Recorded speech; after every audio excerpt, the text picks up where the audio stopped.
Olá, queridos irmãos de Boas Novas. Mais uma vez, uma alegria enorme estar nesta devocional para chegar a você através da palavra de Deus, para expressarmos aquilo que o Senhor Jesus Cristo deseja falar aos nossos corações. E desta feita eu gostaria de ler com vocês, no livro de Mateus, no capítulo 5, dos versos 13 a 16. É um texto que é muito conhecido. Jesus fala ali a respeito do sal da terra e a luz do mundo. E no versículo 13 ele começa assim dizendo: vocês são o sal da terra, mas se o sal perder o seu sabor, como restaurá-lo? Não servirá para nada, exceto para ser jogado fora e pisado pelos homens. Vocês são a luz do mundo, não se pode esconder uma cidade construída sobre um monte. E também ninguém acende uma candeia e coloca debaixo de uma vasilha.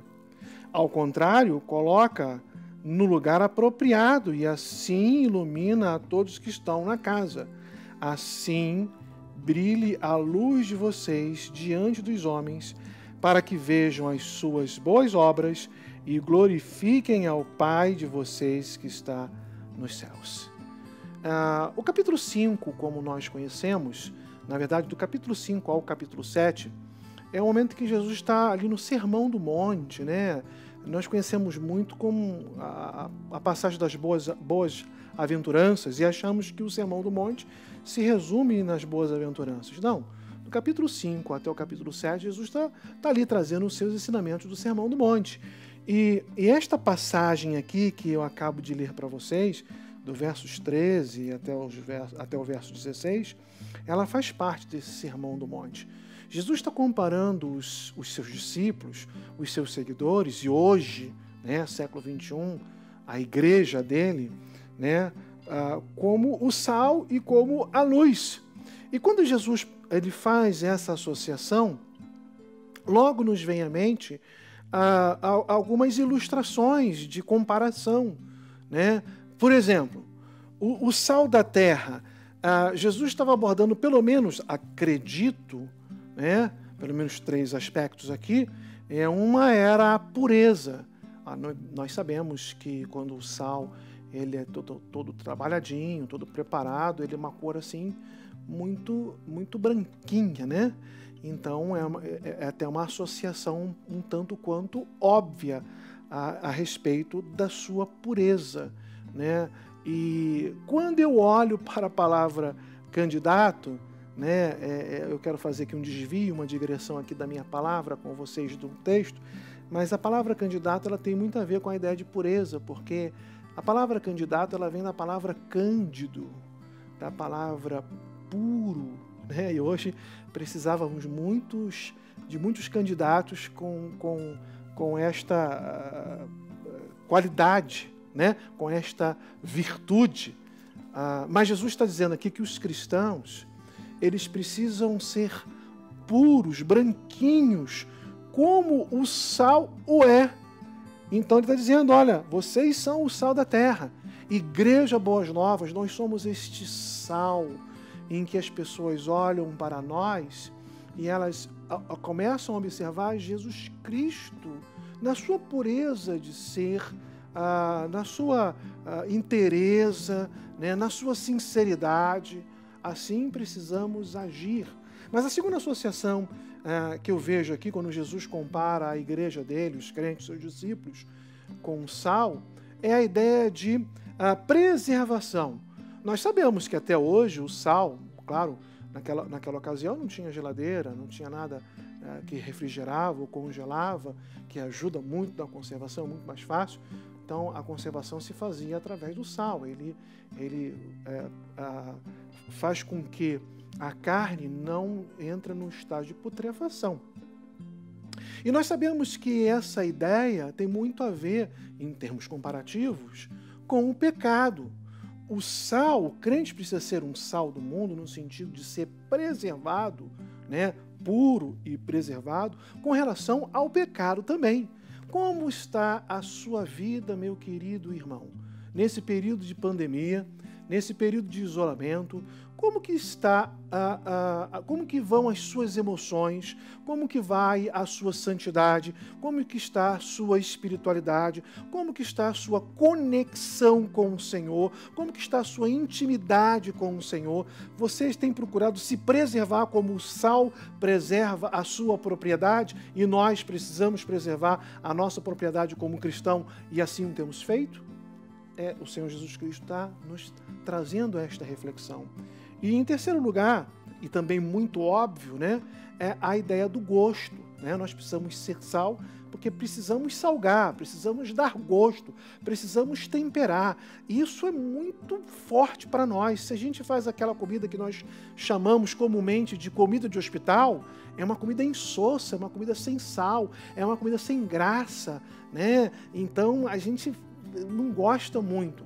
Mas se a comida também estiver muito salgada, ela é ruim. A gente quer beber água toda hora, a pressão eleva, é uma coisa que a gente precisa ter um equilíbrio. O Senhor Jesus Cristo está dizendo que o crente tem que ser esse equilíbrio no gosto também. As pessoas precisam ver em nós o sabor, o tempero do Evangelho bem equilibrado, que as pessoas veem assim, puxa, vocês são diferentes. Assim o Senhor Jesus Cristo estava comparando os seus servos, os seus discípulos, a sua igreja no século XXI como sal, né? Que traz a ideia da pureza, que traz a ideia da preservação, vocês são o sal da terra, né? Que traz a ideia do gosto. Mas o Senhor Jesus Cristo, ele entra aqui no versículo 14, ele fala assim, vocês são a luz do mundo, e não se pode esconder a luz debaixo de um alqueire, debaixo de um cesto, né? E aí, isso aqui também, nós conseguimos tirar aqui algumas associações. Por exemplo, luz, ela precisa ser vista. É uma característica da própria luz, né? O Senhor Jesus Cristo, ele está usando ali o seu aspecto de cultura, né? E o velador era uma madeira tipo assim no alto, assim, que pegava a candeia, colocava lá mais no alto, e ela iluminava toda a casa, né? E ninguém colocava ela embaixo da mesa, que isso não ilumina, ou botava um alqueire, um cesto, e tapava, né, que atrapalha, né? Então, nada na vida do cristão pode ser secreto. A ideia de ser vista não é a ideia de querer se apresentar, uma ideia de ser assim, vaidoso. Não. A ideia de ser visto é a ideia de fazer com que as pessoas possam olhar em nós o Evangelho, o bom Evangelho do nosso Senhor Jesus Cristo. Mas uma segunda associação com a ideia de luz é que a luz, ela serve para guiar as nossas vidas. No ambiente onde tem luz, né, se nós estamos dirigindo numa estrada e conseguimos ver assim uma cidade próxima, bem iluminada, a gente consegue, olha, a direção é ali, a cidade está próxima, né? Consigo ver a iluminação, ou a própria estrada mesmo, eu consigo ver se tem buraco, se não tem buraco, se a pista é boa, se a pista não é boa, porque tem uma iluminação que nos ajuda nisso, ela serve para nos guiar. E com relação ao Evangelho, isso é muito forte. O próprio salmista diz que é lâmpada para os nossos pés e luz para os nossos caminhos. Então o Evangelho guia as nossas vidas, e a nossa vida como luz precisa ser um guia para aqueles que vivem em trevas, para que elas possam entender que a luz que brilha em nós, que é a luz de Cristo, aponta para o próprio Cristo, e as pessoas possam seguir a Jesus através desse exemplo. Mas uma terceira associação é que luz também, ela serve para nos advertir, né? Então, se nós estamos dormindo, óbvio que estamos no escuro, via de regra é assim, e se levantamos para beber uma água ou fazer qualquer outra coisa, nós acendemos a luz, porque pode ter alguma coisa no meio do caminho que pode nos atrapalhar de caminhar, bater a perna no móvel e machucar. Então, a luz, ela serve de advertência no sentido de nos ajudar a enxergar melhor o que está ali na frente, que pode ser algo que venha nos incomodar, nos atrapalhar. E da mesma forma, a nossa vida como luz que vem advertir ao outro, a ideia de pecado, não no sentido de acusação, não no sentido de julgamento, mas no sentido de pregação do Evangelho e mostrar que o pecado é aquilo que incomoda, é aquilo que nos atrapalha de ter um relacionamento fiel e verdadeiro com o Senhor Jesus Cristo, e a minha vida, como reflexo de Cristo, que é a luz do mundo, que ele fala lá no livro de João, ele é a luz do mundo, então isso vai fazer com que o Evangelho de Cristo na minha vida venha brilhar para ser vista, não no sentido de vaidade, mas no sentido de mostrar a glória de Cristo, para ser um guia, para apontar o caminho e para ser uma advertência. Cuidado, eu estou iluminando esse caminho aqui, tem alguns buracos e você não pode andar nesse caminho ou nesse atalho, você tem que andar no caminho de Jesus Cristo. Mas o Senhor Jesus, ele encerra esse texto no versículo 16, ele fala assim: assim brilhe a luz de vocês diante dos homens, para que vejam as boas obras e glorifiquem o Pai que está nos céus.